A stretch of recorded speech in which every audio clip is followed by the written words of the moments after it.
Hello students, in this video of class 11th accountancy, we will discuss a new topic, that is accounting equation.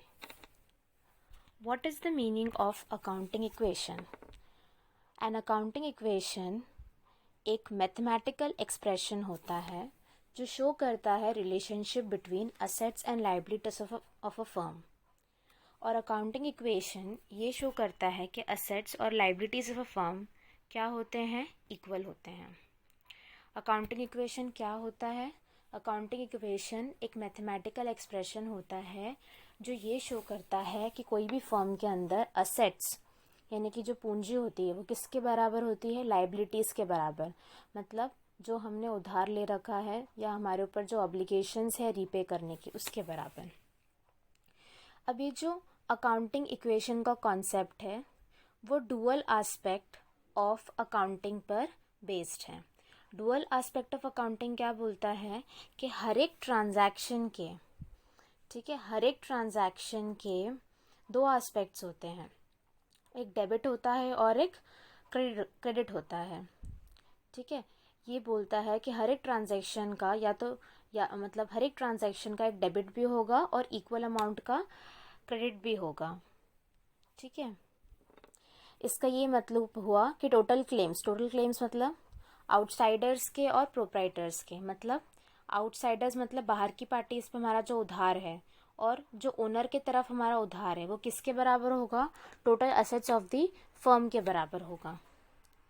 Okay, total assets of the firm के बराबर होगा।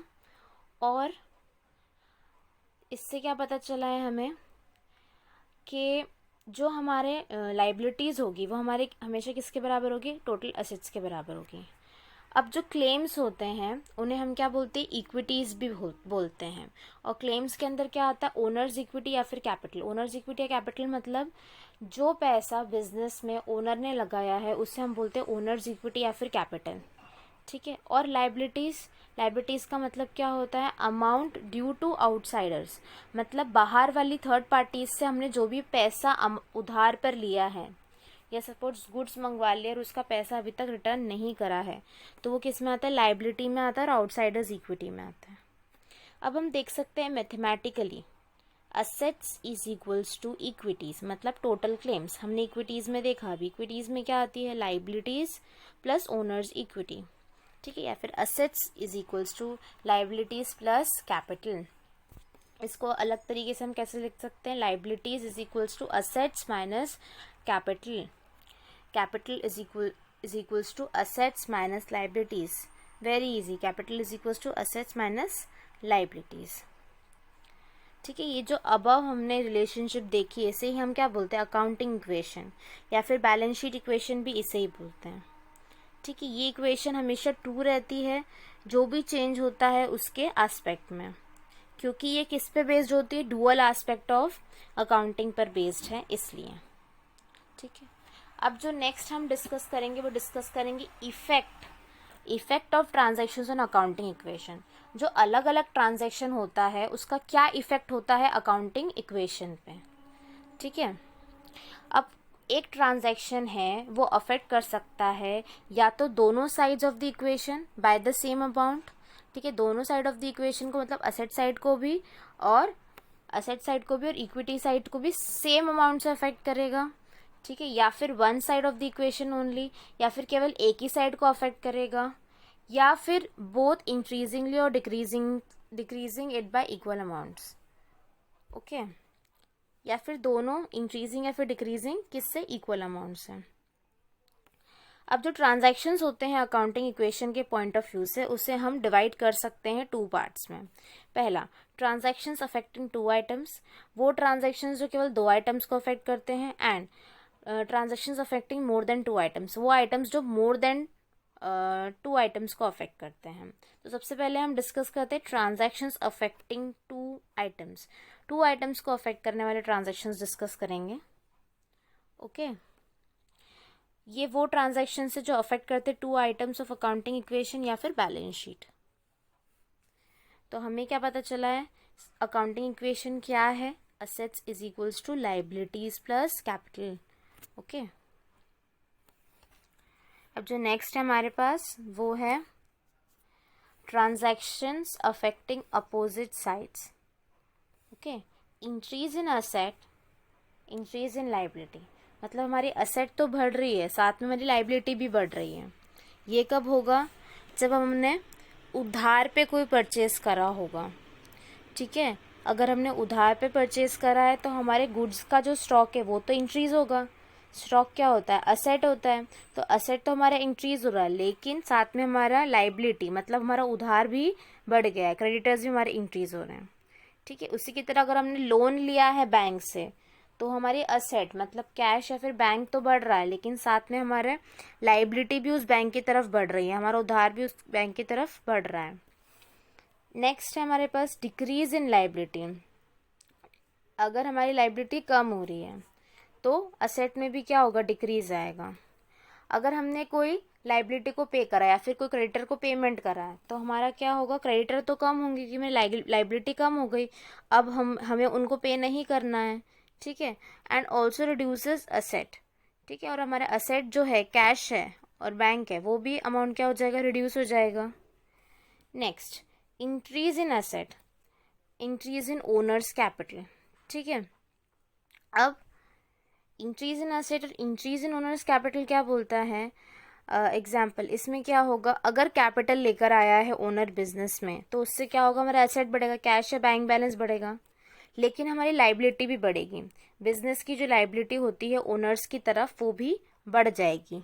ठीक है, उसे हम बोलते हैं ओनर्स कैपिटल या फिर इक्विटी बोलते हैं। नेक्स्ट है हमारे पास डिक्रीज इन ओनर्स कैपिटल या डिक्रीज इन असेट। ठीक है, हमारा ओनर्स कैपिटल भी डिक्रीज हो रहा है और असेट भी डिक्रीज हो रहा है। जब प्रोप्राइटर ड्राइंग्स करता है, ड्राइंग्स करना मतलब अपने बिजनेस में से पैसा निकाल लेना अपने काम के लिए, तो उससे क्या होता है? बिजनेस की लाइबिलिटी कम होती है ओनर्स की तरफ। ठीक है, जो बिजनेस की लाइबिलिटी होती है ओनर्स की तरफ वो कम होती है, लेकिन साथ में क्या होता है? असेट भी कम हो जाती है। ठीक है, अब नेक्स्ट है transactions affecting same side but in opposite direction. Increase in asset, decrease in other asset. अगर एक असेट में इंक्रीज हो तो दूसरे असेट में क्या हो रहा है? डिक्रीज हो रहा है। ठीक है, सेम साइड में होता है। ट्रांजैक्शन सच एज कैश, ठीक है, कैश प्योर इन और purchase, sorry, transaction such as cash purchases और receipt from debtors increase one asset. ठीक है, अगर हमने कैश परचेजेस करा है, ठीक है, या फिर हमने रिसीट करा है, रिसीव करा है डेटर्स से पैसा, तो अगर हमें डेटर्स से पैसा मिला है मतलब उन्हें हमने सेल्स कर दी है। डेटर्स कौन होती है? जिन्हें हमने सेल्स कर दी है लेकिन उनसे पैसा मिलना बचा है।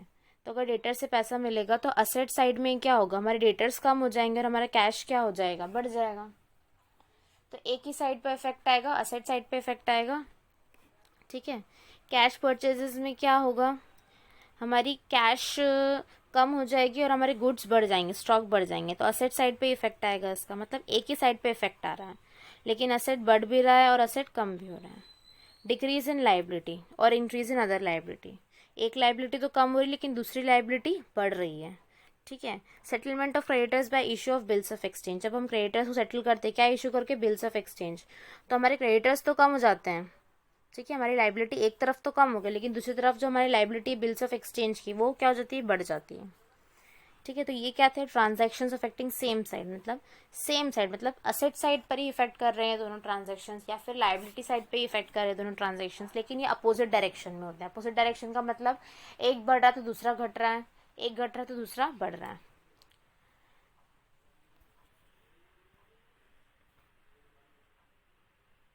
ठीक है, तो ये था हमारा अकाउंटिंग इक्वेशंस के ट्रांजैक्शन। सेकंड क्या है? Transactions affecting more than two items, दो से ज़्यादा ट्रांजैक्शंस आइटम्स जो अफेक्ट करते हैं। कुछ ट्रांजैक्शंस ऐसे होते हैं जो मोर देन टू आइटम्स को अफेक्ट करते हैं। ठीक है, फॉर एग्जांपल जब हमने सेल करा है कैश में, कितने का? 30,000 का हमने सेल करा है कैश में। ठीक है, it is made at cost plus profit, मतलब 30,000 का सेल है, इसमें कॉस्ट कितनी है? 25,000 के, 5,000 का प्रॉफिट है। ठीक है, ऐसे केस में जो 25,000 का जो स्टॉक था गुड्स का वो रिड्यूस हो जाएगा, मतलब हमारी असेट 25,000 से रिड्यूस हो गया, स्टॉक ऑफ गुड्स 25,000 से रिड्यूस हो गया, लेकिन हमारा कैश कितने से इंक्रीज होगा 30,000 के, है ना। और हमारा जो ओनर्स कैपिटल है वो इंक्रीज होगा बाय प्रॉफिट ऑफ 5,000, क्योंकि हमें 5,000 का प्रॉफिट हुआ है, और कैपिटल में प्रॉफिट क्या होता है, ऐड होता है, मतलब ओनर्स कैपिटल को प्रॉफिट में जोड़ने के बाद जोड़ते हैं, प्रॉफिट को ओनर्स कैपिटल में जोड़ते हैं, और लॉस होता है तो हम उसे ओनर्स कैपिटल में से माइनस करते हैं।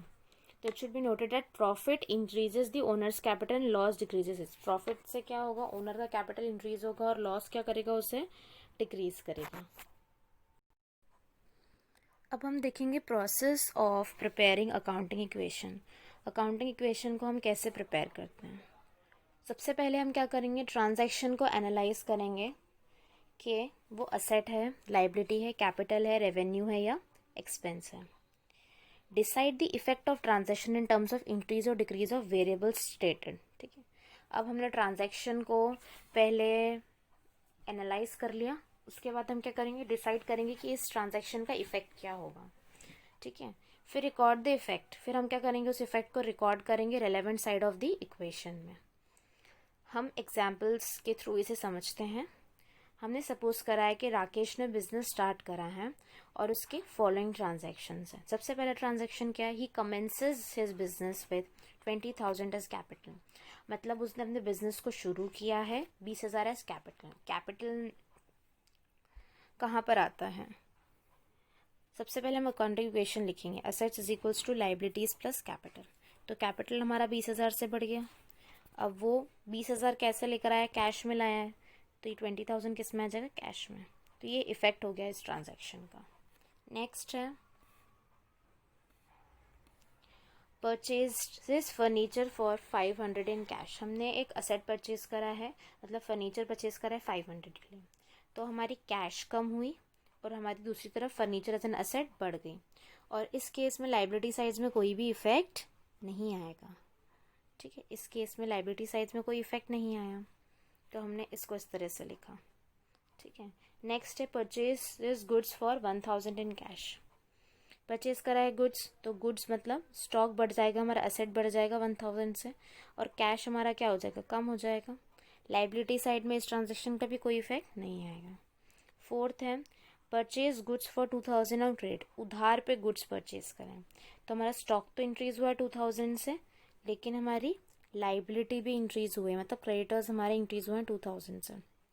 Next, goods sold costing 2,500 on credit for 4,000, मतलब गुड्स जिनकी कॉस्ट 2,500 उसे हमने उधार पे बेचा, कितने में, 4,000 रुपये में, मतलब प्रॉफिट पे हमने उसे उधार में बेच दिया है।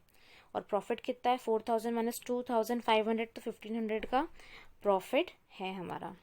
तो हम इसे कैसे ट्रीट करेंगे, 2,500 का हमारे स्टॉक कम हुआ, गुड्स कम हुए, लेकिन हमारे 4,000 के डेटर्स क्रिएट हो गए जो हमें फ्यूचर में पैसा देंगे, और हमने प्रॉफिट कितना करा है, 1,500 का प्रॉफिट।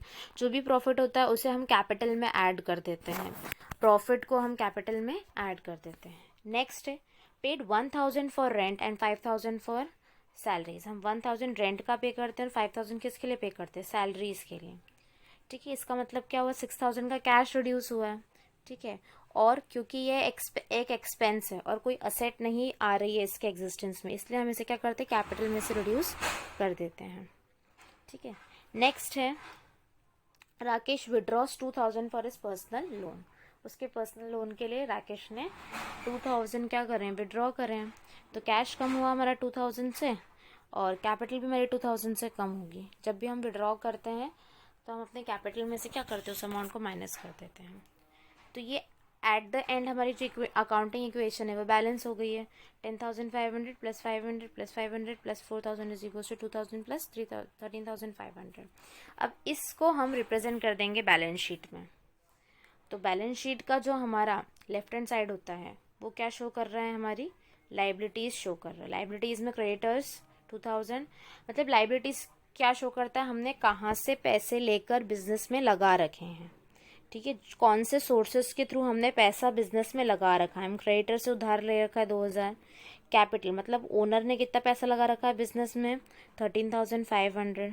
ठीक है। और अब बिजनेस के पास एसेट क्या क्या है, कैश है 10,500, स्टॉक कितना है 500, डेटर्स क्या है 4,000 और 500।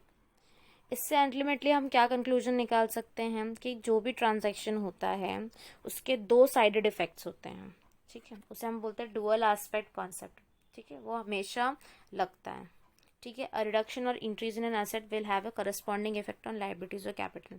अगर कोई एसेट का इंक्रीज हो रहा है या डिक्रीज हो रहा है तो उसका करस्पॉन्डिंग इफेक्ट लायबिलिटीज और कैपिटल पे भी आता है, ठीक है। ये क्यों होता है, क्योंकि ये रूल होता है कि every receiver is a giver and every giver is a receiver. Okay, next rules for accounting equations.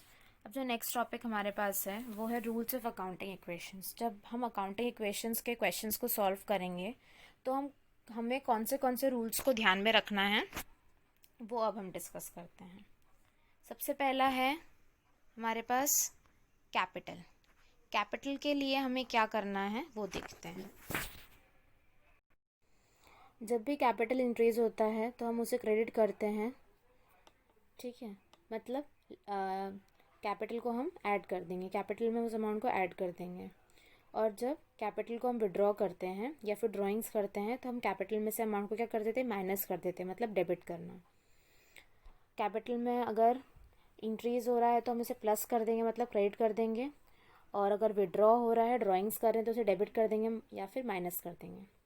Next है interest on capital. Interest on capital जो होता है वो बिजनेस के लिए क्या होता है, एक्सपेंस होता है। उससे क्या होता है, हमारा प्रॉफिट रिड्यूस होता है, ठीक है।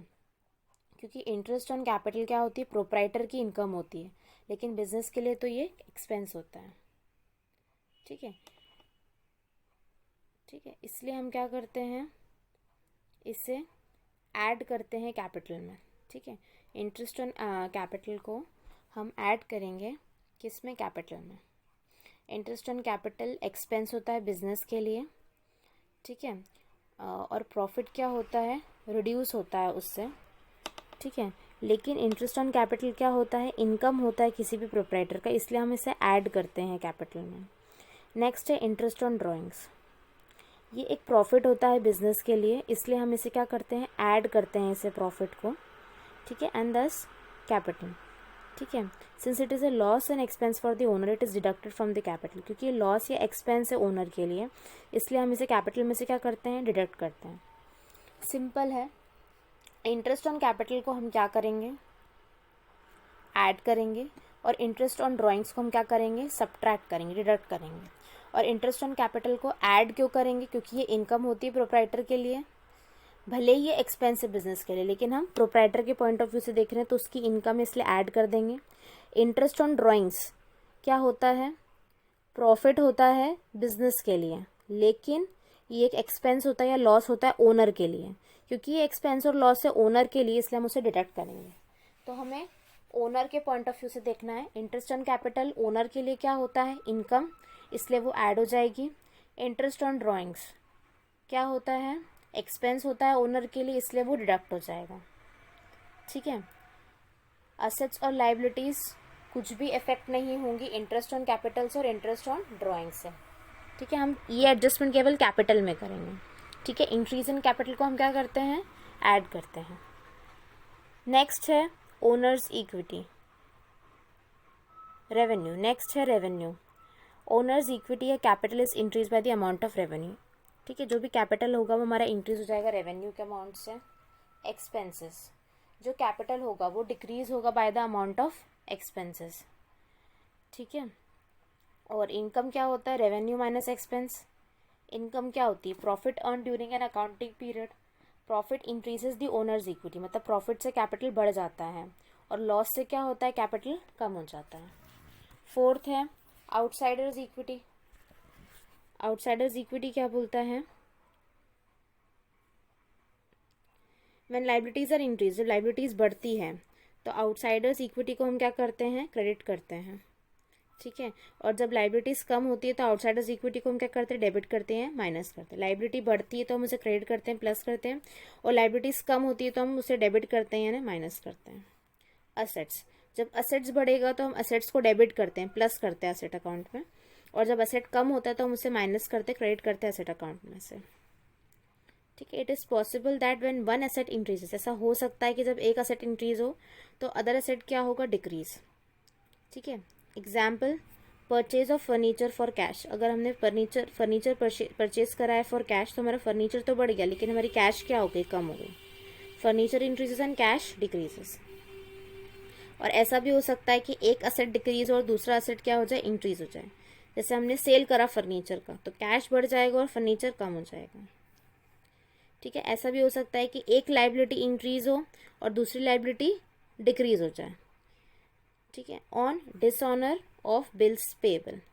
अगर सपोज कोई पर्सन बिल्स पेबल का जो अमाउंट है वो पे नहीं कर पा रहा है तो हमारे बिल्स पेबल का जो अमाउंट है वो डेबिट हो जाएगा। बिल्स पेबल का अमाउंट क्या हो जाएगा, डेबिट हो जाएगा, कम हो जाएगा। लेकिन जो हमारे क्रेडिटर्स है वो बढ़ जाएंगे, क्योंकि हमें उन लोगों को हमें पैसा भी देना चाहिए, उन्होंने दिया नहीं है बिल्स पेबल के थ्रू, लेकिन तो उसके कारण क्या हुआ, बिल्स पेबल तो कम हो गया लेकिन हमारे क्रेडिटर्स क्या हो गए, बढ़ गए। Creditors increase in the amount of bills payable decreases. ठीक है, वो बिल तो कैंसिल हो गया लेकिन क्रेडिटर्स को अभी भी मुझे उधार चुकाना है, तो क्रेडिटर्स बढ़ जाएंगे और बिल्स पेबल क्या हो जाएंगे, डिक्रीज हो जाएंगे। ऐसा भी हो सकता है कि वन लाइबिलिटी डिक्रीज हो जाए और अदर लाइबिलिटी क्या हो जाए, इंक्रीज हो जाए। जब हम क्रेडिटर्स को पेमेंट करते हैं bye accepting bills payable, creditors को पेमेंट कर रहे बिल्स पेबल एक्सेप्ट करने में, तो क्या होगा, क्रेडिटर्स तो कम होगा लेकिन बिल्स पेबल बढ़ गए। मतलब एक लाइबिलिटी क्रेडिटर्स की कम होगी लेकिन बिल्स पेबल के थ्रू लाइबिलिटी क्या होगी, बढ़ गई। तो creditors decreases and the bills payable increases. 10th क्या है, एक और कंडीशन हो सकती है जब असेट इंक्रीज हो जाए और लाइबिलिटी भी क्या हो जाए, इंक्रीज हो जाए। अगर हमने फर्नीचर परचेज करा उधार पे तो असेट भी बढ़ गई और क्रेडिटर्स भी बढ़ गए हमारे फर्नीचर के, क्योंकि उन्हें हमें बाद में पे करना होगा। नेक्स्ट पॉइंट क्या है, ऐसा भी हो सकता है कि असेट कम हो जाए और लाइबिलिटी भी कम हो जाए। जब हम कैश पे करते क्रेडिटर्स को तो हमारे कैश भी कम हो गए और हमारे जो क्रेडिटर्स जिन्हें हमें उधार देना था वो भी क्या हो गए, कम हो गए। तो असेट भी कम हो गई और लाइबिलिटी भी कम हो गई। नेक्स्ट है all an increase in an asset without an corresponding increase in liability. ठीक है, एक असेट इंक्रीज हो गई लेकिन उससे लाइबिलिटी इंक्रीज नहीं हुई, और corresponding decrease in other asset, asset कम हो गई लेकिन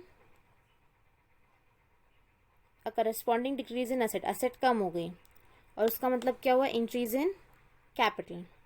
उल्टे में कॉन्वर्सली क्या होगा, एन इंक्रीज इन लाइबिलिटी, मतलब उधार बढ़ गया बिना किसी इंक्रीज इन एसेट, ऐसा भी हो सकता है। और हमारी लाइबिलिटी कम हो गई बिना किसी डिक्रीज इन कैपिटल, ऐसा भी हो सकता है। तो ये सारे रूल्स कहाँ पर अप्लाई होंगे, ये सभी रूल्स अप्लाई होंगे हम जो क्वेश्चंस आगे सॉल्व करेंगे उन पे। I hope that through this video you have got an overview of accounting equation. In the next video we will solve some questions related to accounting equation. Thank you.